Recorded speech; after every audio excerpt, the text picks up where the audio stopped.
All right, folks. So looks like Trump is eyeing for a conflict with Iran. Before we get started with that, let's go ahead and pull up this video here where reporters are asking him a question. Hey, are we going to war? About whether you are moving closer, or you believe the U.S. is moving closer to striking Iranian nuclear facilities. Where's your mindset on that? I can't say that, right? You don't seriously think I'm going to answer that question?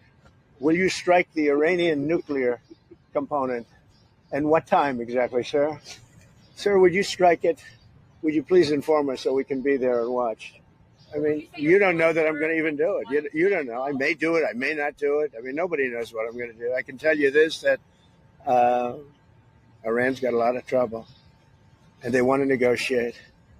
And I said, why didn't you negotiate with me before? All this death and destruction. Why didn't you negotiate? I said to the people, why didn't you negotiate with me 2 weeks ago? You could have done fine. You would have had a country. Beyond belief. And I said, why didn't you negotiate with me before? All this death and destruction. Why didn't you negotiate? I said to the people, why didn't you negotiate with me 2 weeks ago? You could have done fine. You would have had a country. It's very sad to watch this. I mean, I've never seen anything like it. It's so, everyone thought it was going to be the reverse. I didn't think so. And I was telling them, you gotta do something. You gotta negotiate. And at the end, last minute, they said, no, we're not going to do that. And they got hit. Remember 60 days? And then came the 60. 61 is going to become a very famous number. That was one hell of a hit. That first hit, that was one hell of a hit. Not sustainable, to be honest. That's where it ended. It ended on the first night. Yes. Is it too late, though? Do you think it's too late to now? Really, nothing's too late. The only thing too late is Powell. Powell's too late. Too late, Powell. But the Iranians reached out to you, Mr. President. But now, folks, let's actually talk about the devastation. Because here we go. This looks like a lot of fun. U.S. President Donald Trump is considering involving the U.S. directly in ongoing Israel-Iran conflict, Axios has reported, citing 3 anonymous officials familiar with the situation. The U.S. president left the G7 summit early on Monday and is scheduled to meet with his national security team on Tuesday. Trump has lauded the Israeli bombing campaign against Iran's nuclear facilities, but has so far held off on taking part in offensive operations. Trump was seriously considered joining the war and launching a U.S. strike against Iran's nuclear facilities, especially its underground uranium-rich facility in Fordow. However, again, while potential intervention will be discussed at Tuesday's meeting, there are differences of opinion among Trump's close advisors. So that means probably, I don't know, there's a couple people telling Trump this is a bad idea, but remember, everybody's got an AIPAC babysitter. U.S. forces deployed in the region have the bunker buster bombs Israel lacks that could destroy Iran's uranium enrichment plant in Fordow. Axios wrote on Sunday, there's no indication the facility built deep inside a mountain has been damaged, according to the International Atomic Energy Agency. According to an Israeli National Security Advisor, the campaign against Iran will not end without damaging the Fordow nuclear facility. Israel is in constant communication with Washington on this matter, he said in an interview on Tuesday. Because what could go wrong? What could go wrong? Oh, I don't know. Hinting the assassination of the Ayatollah. That will happen. That won't cause any demands. And then, of course, Trump is also demanding unconditional surrender. An unconditional surrender. So, folks, this is what we have here.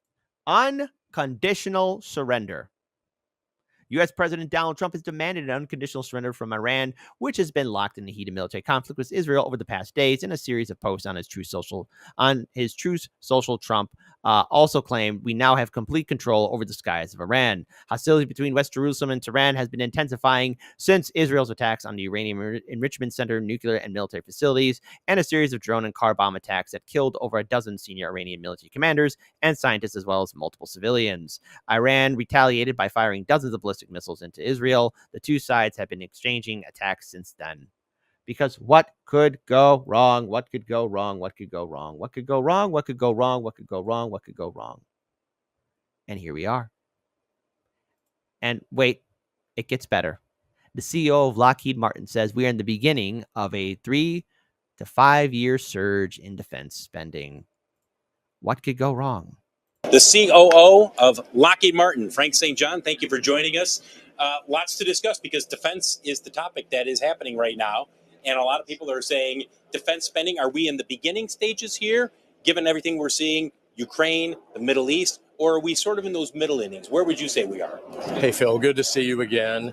And I would say we are in probably the beginning of a 3 to 5 year surge in defense spending, especially here in Europe.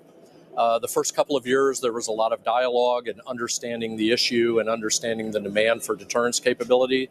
Now we're starting to see those budgets come into play in the European countries, as well as some increases back in the U.S. domestically. So I think for the next 3 to 5 years, budgets are going to be pretty substantial. Back in the U.S., a lot of people have heard the president talk about the Golden Dome missile defense system. On paper, makes sense. But you know there are On paper, no, it doesn't make sense. Like, look, I get we have to have defense, but my goodness, a Golden Dome, first of all, a terrible name, but only Trump would come up with something like that. And number two, okay, like, look, I'm really kind of getting on edge here. Are we really walking into World War III? Because it looks like it. more than a few cynics out there saying, now, wait a second. Huge country like the United States, could Golden Dome actually work? Give me your perspective in terms of not only can it work, you obviously believe in that, but how quickly could we see a system implemented? Well, as the world's leader in integrated air and missile defense, Lockheed Martin is really proud to be part of bringing President Trump's vision to pass. And there are a lot of existing capabilities, be it space-based sensing, command and control, surface-based sensing, and effectors that have been proven in conflict over the last several years that are already in existence. The real challenge is scaling that up in quantity and then creating the integration of those separate pieces. And so we definitely think something can be fielded on a rapid pace. What could go wrong? So much can go wrong. So much can go wrong in such a little time. Because then, not only do we have the unchecked destruction, but my God, we have a president who's not giving us a clear answer for the war.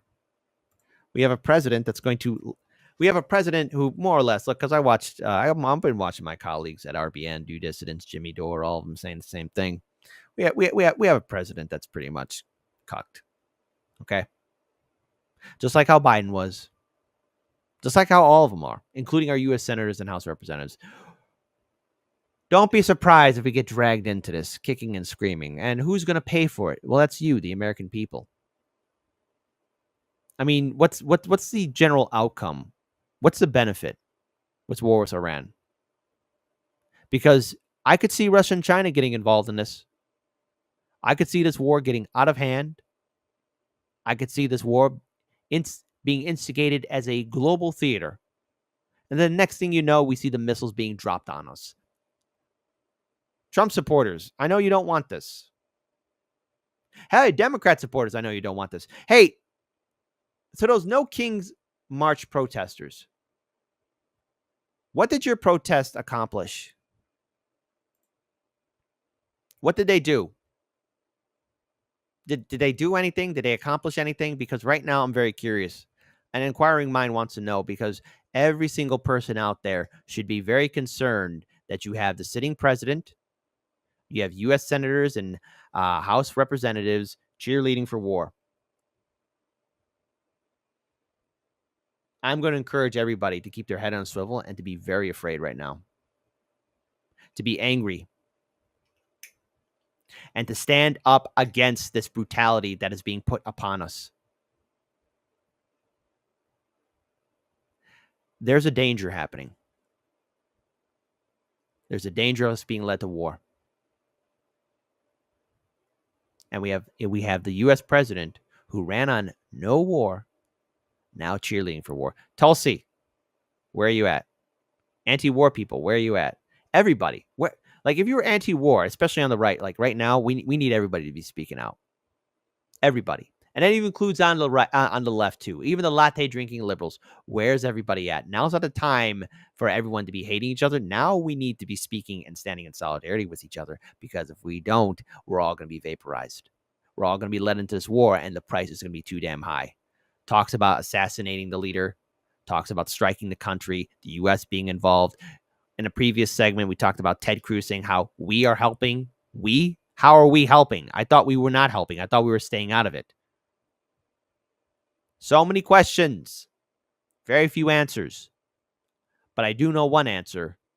War with Iran is going to be the price. It's going to be paid by you.